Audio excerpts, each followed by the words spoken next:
art visuel.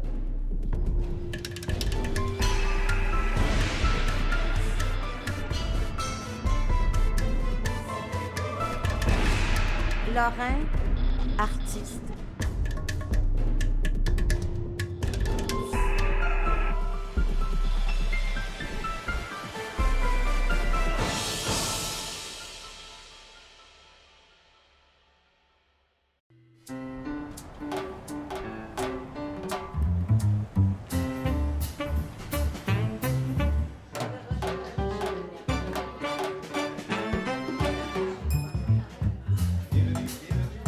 Ce soir, c'est vraiment le fun. C'est un beau vernissage. C'est une nouvelle collaboration avec mon ami artiste Lorrain.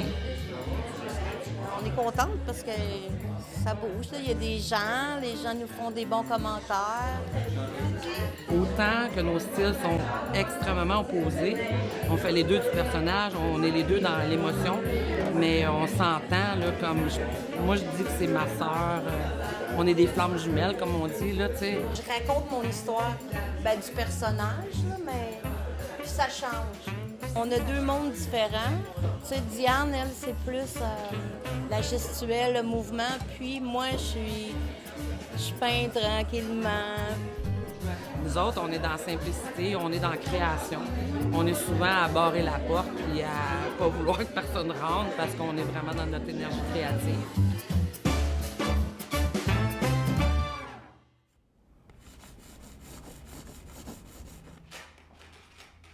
Les arts, ça a été vraiment pour moi un exutoire. Je dis souvent que si j'avais pas eu les arts dans ma vie, je pense pas que je serais ici même pour vous en parler. Je suis née dans le vieux Longueuil, puis j'ai été élevée par ma grand-mère. On a perdu notre grand-père, j'avais 4 ans. Donc j'étais vraiment élevée dans un monde de femmes. Puis j'étais un enfant très lunatique. J'aimais beaucoup m'évader dans le dessin. Mes lointains souvenirs en art, c'est vraiment aussi la texture, jouer dans la bouette, m'asseoir dans les trous d'eau quand j'étais jeune. J'aimais toutes ces sensations-là. Vraiment, mon enfance, ça a été vraiment quelque chose de très ludique, de très harmonieux, de très libre. C'est plus vers l'âge de 9, 10 ans, 11 ans, quand on a déménagé avec ma mère, qui était monoparentale. Puis là, c'était plus mur de briques, c'était beaucoup plus sévère et tout ça. Puis là, je me suis vraiment réfugiée dans les arts. Puis ça a été vraiment une période difficile pour moi, l'adolescence, très difficile. J'étais souvent en conflit, j'étais souvent dans ma bulle. À la polyvalente, la seule matière que j'étais vraiment très talentueuse, c'était en art plastique. Donc, à partir de ce moment-là, je savais que c'était ça que je voulais faire dans la vie. Ça, c'est certain. Mais moi, je voulais être illustrateur. Puis à l'université, j'ai dit, je vais faire mon certificat en art plastique, toujours dirigé vers la communication graphique. Mais dans mon cours de dessin, j'avais un professeur absolument extraordinaire qui s'appelle Réal Calder. Puis je pense que c'est vraiment lui qui m'a donné l'amour de la peinture puis des techniques mixtes. Puis là, j'ai fait mon bac, 3 ans en communication graphique. Je suis sortie de là puis j'ai travaillé 3 jours dans une boîte de graphisme.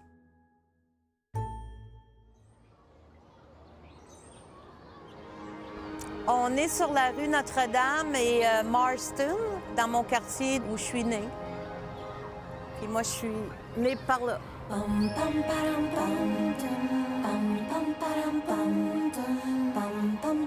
Mon père, il était camionneur. Ma mère était reine du foyer. Je suis l'aînée de la famille. J'ai 2 sœurs, un frère. Puis en bas, ici, c'était chez mes grands-parents. Puis moi, je demeurais en haut à l'arrière. Je m'assoyais souvent ici. Ma mère, elle disait « Ferme tes jambes ». J'ai dessiné des portraits. Fait que ça, c'est inné en moi. Je dessinais souvent mon grand-père parce qu'il bougeait pas. À un moment donné, vers 14 ans, 15 ans, je voulais être dessinatrice de mode. Puis encore là, tu sais, ils m'ont tous découragée chez nous. Ben voyons donc. Enfant, je disais, je veux être une artiste. Chez mes grands-parents, justement, il y avait un piano. J'avais toujours une mélodie en tête, là, je fredonnais, puis je comprenais pas pourquoi ils voulaient pas me payer des cours de piano. Je me suis débrouillée, je me suis trouvé un endroit pour aller chanter, pratiquer, parce que, je sais pas, là, je pense que je tombais ses nerfs à bien du monde, là. Fait que j'allais pratiquer ma voix sous l'overpass, juste en fait, c'est la rue Laurier, mais en dessous, c'est le pont McDonald-Cartier. J'aimais beaucoup l'écho des effets, tu sais.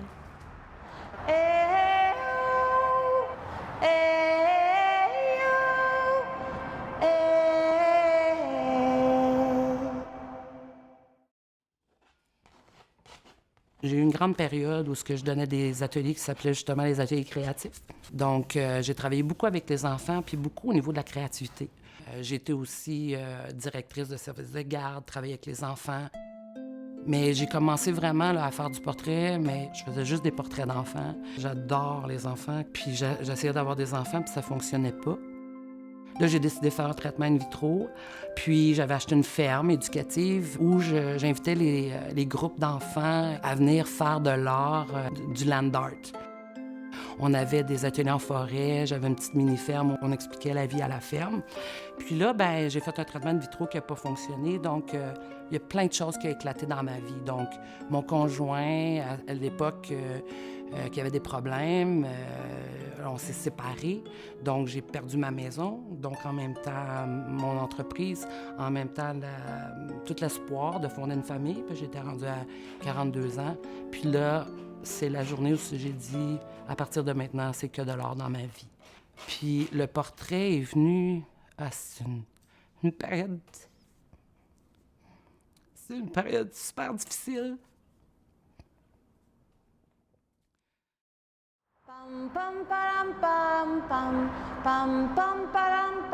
Puis un jour, à 18 ans, j'avais rencontré le cousin de mon ami dans le temps. Je savais qu'il jouait dans un band, puis j'avais dit « Cherchez-vous une chanteuse, tu sais? » C'est de même que ça a commencé, la musique, là, vraiment, là. Ben, en musique, j'ai fait comme presque 30 ans en musique, là. J'ai commencé à écrire des chansons. En studio, j'aime bien faire juste des voix, là, sans parole, là. J'ai essayé à Montréal, j'ai fait tous les concours, là, mais j'étais toujours d'un finaliste où j'ai jamais gagné, là, tu sais. Puis j'étais avec le père de mon fils. Quand j'ai quitté Montréal pour revenir avec mon fils, j'ai poursuivi la musique, mais là, moi, j'étais une décrocheuse aussi. J'avais pas fini mon secondaire, fait que j'ai poursuivi mes études. À 39 ans, je suis entrée à l'université en design graphique. Puis après ma 4e année, je suis allée sur Internet, puis j'ai écrit artiste graphiste. Puis là, les îles de la Madeleine, les artisans du sable, je cherchais quelqu'un. Donc, je suis partie avec mon fils aux îles. Puis j'ai demeuré presque 3 ans là-bas. J'ai eu des petits contrats par là. Puis mon fils m'avait dit, écoute, j'aimerais ça jouer de la musique plus tard, mais il dit pas du country, tu sais. Fait qu'à un moment donné, je suis revenue dans l'Outaouais.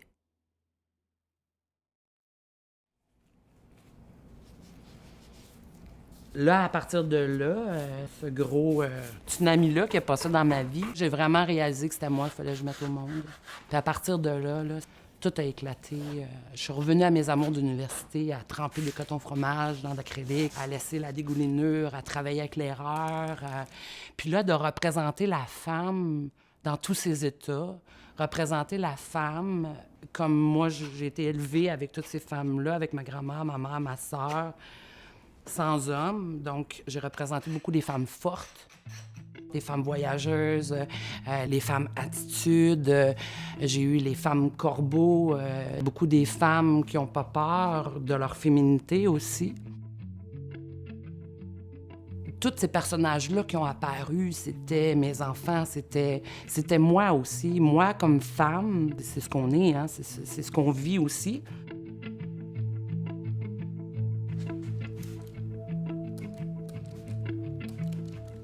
Moi, j'ai voulu créer mon style à partir de différentes matières, de différentes techniques.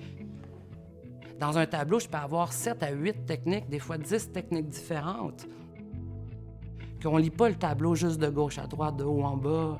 Il y a une lecture vraiment en profondeur pour rentrer vraiment dans le tableau. Puis tous ces détails-là fait que beaucoup de gens vont rester longtemps devant un de mes tableaux à s'étonner. Je suis souvent imaginaire, réaliste, abstrait, réaliste. Je suis dans la dualité toujours. J'ai dit que je ferais jamais de paysage, mais tous mes cheveux ont des paysages, ont des arbres, ont des racines.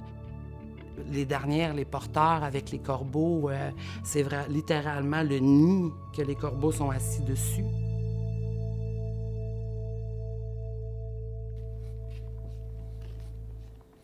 Habituellement, j'ai toujours comme une histoire à mes personnages. Quand je suis partie des îles, premièrement, j'ai hérité de tubes de peinture, des spatules d'un peintre donc qui était décédé. J'aime croire ça, que mon chemin est déjà tracé. J'ai pris un cours. Je voyais un monsieur qui donnait des cours à spatule et à l'huile. Donc, le premier tableau, il avait dit « Est-ce que je peux voir ce que tu vas peindre? » Ben, je sais pas, moi, comme... Puis là, j'ai remarqué que les gens avaient une image, là, tu sais. Puis après ça, c'est là que j'ai commencé mon personnage, mon premier personnage. J'ai laissé après, puis j'ai continué par moi-même, là. Là, ça fait 10 ans là, que je peins. J'ai eu beaucoup de petits métiers. Les gens que j'ai rencontrés dans ma vie, ça a été souvent des gens... il y en a des joyeux la plupart du temps, là, mais j'ai rencontré des gens qui sont schizophrènes, qui ont fait de la démence, l'alcoolisme, les souffrances, de grandes souffrances. Puis je me suis inspirée de leur histoire à eux, de leur monde. Là, ils s'ouvrent à moi, puis je suis capable de sentir qu'est-ce qu'ils vivent. Donc, c'est pour ça que mes personnages sont souvent sérieux. Plus mon histoire avance, je change de teinte. Des fois, il y en a des épaisseurs, de couleurs. Je suis jamais satisfaite, en fait.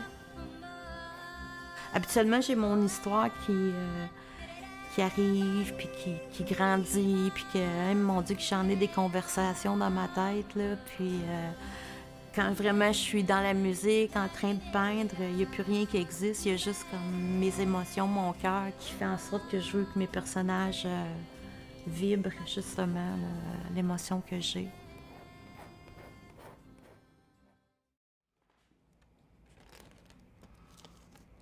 Moi, quand j'ai commencé à créer tous ces personnages-là, je me suis pas dit « Ah, je vais faire ça, ça va se vendre bien. » Tout ce qui était important pour moi, c'était de créer ces personnages-là qui viennent au monde, ces personnages-là. Puis, vite, je me suis rendu compte que je touchais les gens. Je dis encore, je suis choyée que mon style plaise. La communauté artistique considère peut-être que mon style à moi, c'est plus commercial. Bien, si c'est commercial, bien moi, je suis heureuse là-dedans parce que je gagne ma vie avec ça. J'ai des galeries qui vendent très bien. Puis je fais quand même de la création. J'ai été prolifique énormément dans les dernières années à faire 3-4 tableaux par semaine. Faut que tu crées pour arriver à être vraiment sûr de toi, de maîtriser ton art. Moi, je suis fière de ce que je fais, puis ça se vend.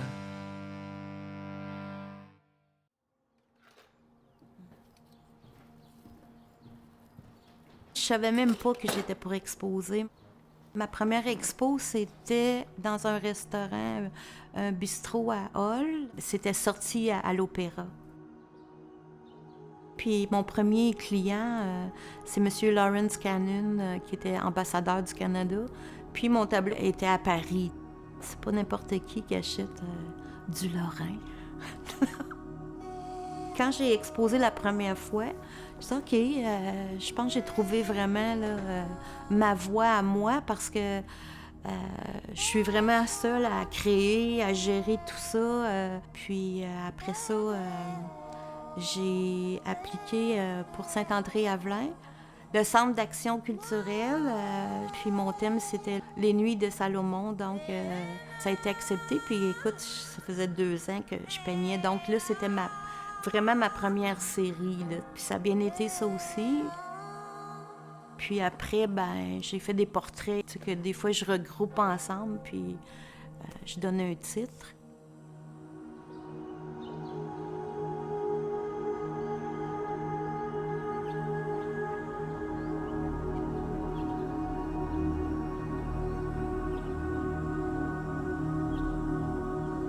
La couleur, c'est vrai qu'au début, j'étais très éclatée.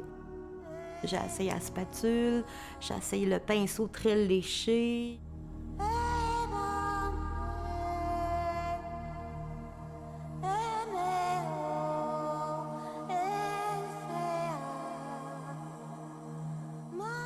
Ici, c'est la série Romance. Ça fait penser un peu aussi à Modigliani, un peu. Puis j'ai joué avec les formes, les coussins, les couleurs. À un moment donné, je décolle, tu sais, comme mon pinceau, c'est comme si j'ai plus le contrôle. Là. Ça se fait tout seul. Des fois, tu te dis, ah, wow, comment j'ai fait ça, toi? C'est le chef d'orchestre, c'est le maestro. Je pourrais pas refaire parce que j'étais plus là.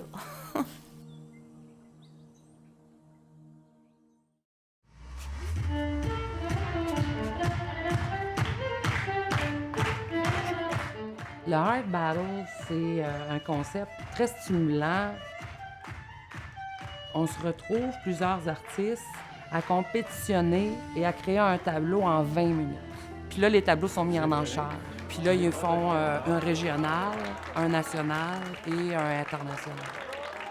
J'ai été invitée à Toronto pour la finale mondiale. Je me suis ramassée en finale avec des milliers de gens autour. C'est toute une aventure. Mais le rayonnement international, c'est quelque chose pour moi d'essentiel. Donc, en 2010, je suis partie un mois à Bruxelles, en Bretagne. Puis, on a fait 3 expositions en 1 an. Et puis, à Paris, au Carrousel du Louvre, c'est assez impressionnant, le nombre d'artistes de qualité qu'il y a là. Là, ça a commencé vraiment mon désir de vouloir être à l'international, puis de vouloir faire ma marque. La 3e fois que j'étais à New York, c'était assez impressionnant. J'étais dans une grande exposition, Art Expo. J'ai gagné un prix Spotlight Artist. Donc, j'étais vraiment étonnée puis vraiment choyée de recevoir ce prix-là. C'est sûr, par la suite, ça a déboulé. J'ai eu des prix hommages dans les expositions au Québec. J'ai eu des prix hommages à Trace. J'ai eu des mentions spéciales. Ça confirme des choses.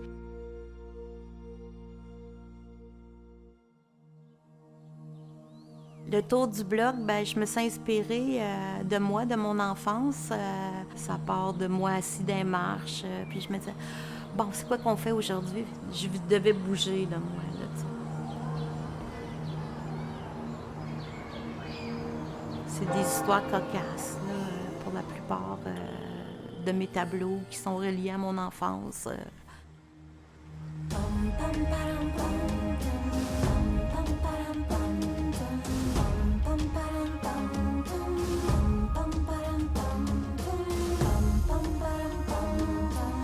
Puis mon ami d'enfance demeurait juste ici, à la Maison Bleue, l'appartement en bas. Puis sur le coin aussi, il y avait un magasin de musique. Puis mon ami puis moi, on se mettait sur le coin le samedi, puis on dansait le Charleston parce qu'il mettait sa musique au volume à l'extérieur. On allait des fois chez les servantes Jésus-Marie. Ben, des fois, je pense à tous les jours. Puis dans mon tour du bloc, ma série, ben, j'ai peint Sœur Marie, justement, qui nous recevait lorsqu'on demandait des retailles d'hostie. On devait sonner une petite cloche, là. On allait à la chapelle aussi. Là, on niaisait, là, vraiment, là, on s'amusait. Mais il y avait beaucoup d'écho aussi quand elles chantaient, les sœurs. Fait que les harmonies de voix, ça a aidé mon oreille. Le manteau jaune en arrière, en fait, c'est moi qui avais arrosé un chat, puis j'avais vu mon père arroser un chat. Puis ma mère m'avait dit ce soir-là, va au dépanneur qui était juste l'autre côté de la rue, mais là, j'étais angoissée. Puis je me sentais pas bien parce que j'avais arrosé un chat. Donc, c'est pour ça que j'avais mis mon manteau imperméable pour pas que le chat me reconnaisse.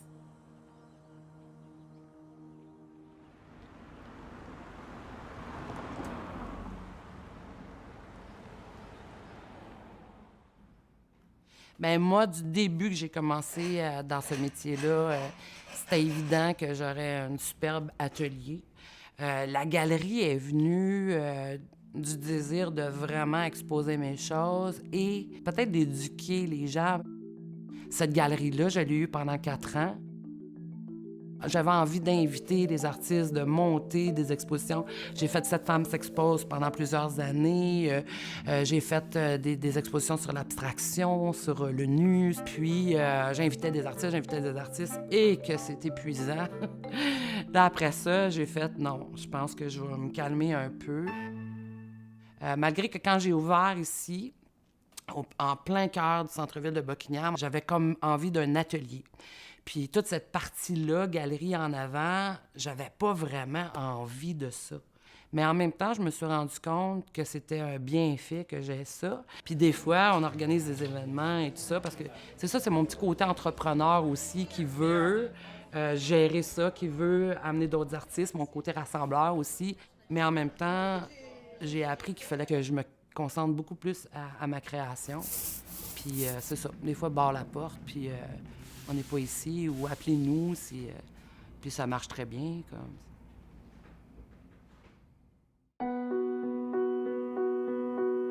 Bien, la série Les Écorchés, j'ai fait de la suppléance dans une polyvalente, 4 groupes en art visuel, art plastique.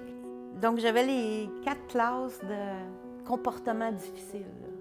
Donc, je me suis inspirée de eux parce qu'il y avait justement encore là toutes les souffrances que ces jeunes avaient. Puis quelques-uns et quelques-unes m'ont raconté justement ce qu'ils vivaient. Puis ça m'a touchée, tu sais. Puis je me suis aussi reconnue à travers eux, dans mon passé, là, que moi aussi, là, je fais partie des écorchés.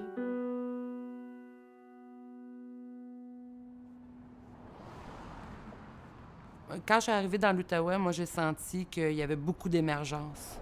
Puis je pense qu'aujourd'hui, ce gang d'artistes-là dans l'Outaouais, oh, mais c'est à la cote n'importe quelle grande ville. Puis je pense que c'est ça qu'on a envie de mettre de l'avant. J'ai commencé à collaborer avec des gens pour partir Gatineau en or, qui se passait ici, en dessous du pont, dans le parc McLaren, où ça a été pendant 3 ans un succès monstre. Puis la municipalité de l'Ange-Gardien m'a approché pour faire quelque chose à Chamboisé, qui est un lieu de retraite. Puis là, on m'a demandé de faire un symposium à cet endroit-là. C'était dur au début d'expliquer aux artistes, puis d'expliquer aux gens, aux bailleurs de fonds et tout ça, c'est où on voulait emmener cet événement-là. Parce que c'est un concept qui n'existait pas à Trace. Un vrai symposium, c'est quand les artistes se rencontrent, échangent entre eux, évoluent, qu'il y a des formations, qu'il y a de la création pendant une semaine complète. À chaque fois que les artistes finissent cette semaine-là, me disent « J'ai jamais connu ça. Est-ce qu'on peut reproduire ça ailleurs au Québec? » Je leur dis « Let's go! » Puis moi, à Trace, c'est mon côté entrepreneur. Pour moi, être travailleur culturel, c'est un complément. Puis j'ai envie de faire d'autres projets aussi.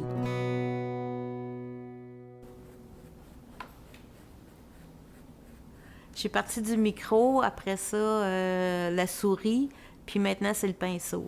Puis je suis toujours surprise à chaque fois que je vends un tableau, là, tu sais. Je m'étais dit, dans 10 ans, je vais vivre de mon art. Ça fait 10 ans, puis je fais juste ça, là. C'est pas évident, tu sais, mais ça me suffit, là. Je rêve pas d'avoir une grosse maison, puis... Donc, je partage l'atelier de Diane Fontaine, mais on s'arrange super bien, puis un peu mentor aussi, je dirais. Je me vois en elle, là, quelques années. Je vois son parcours. Elle me voit un peu comme un mentor. De tous les artistes que je connais, j'aurais pas pu tomber mieux, puis j'aurais pas pu envisager quelqu'un d'autre.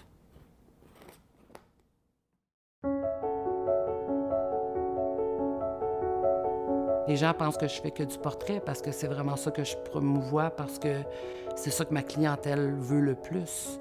Là, c'est pour ça que pour moi, c'est important la recherche de d'autres sujets.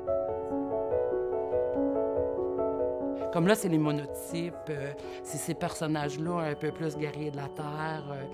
Je suis vraiment dans la recherche de l'arbre, de la nature, du contact de l'humain. C'est le sujet très actuel de qu'est-ce que l'humain est en train de faire avec la Terre. Là. Ça me touche, ça vibre en dedans. Puis c'est ça que ça prend. C'est ça qui m'appelle vraiment beaucoup.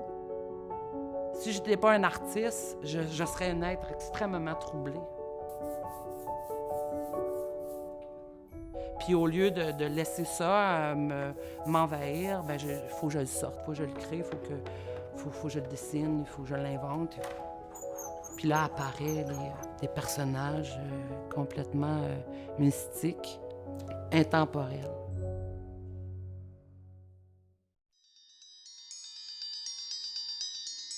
Je suis toujours dans l'intemporel. Moi, je suis bien dans ça. Souvent, mes personnages, dépendamment comment je les habille, là, mais j'aime les costumes. Puis, ouais, je suis bien dans l'intemporel. Les voix que j'aime faire, justement, c'est intemporel.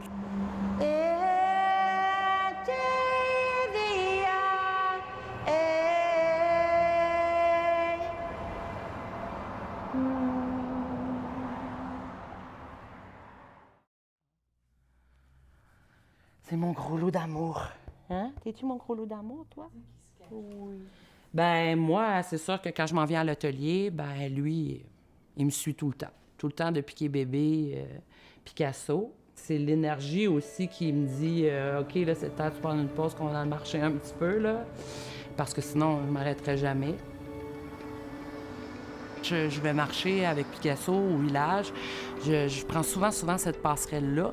Puis, ça se rend au barrage. Puis, il y a une énergie très forte dans ce barrage-là où l'eau coule à flot.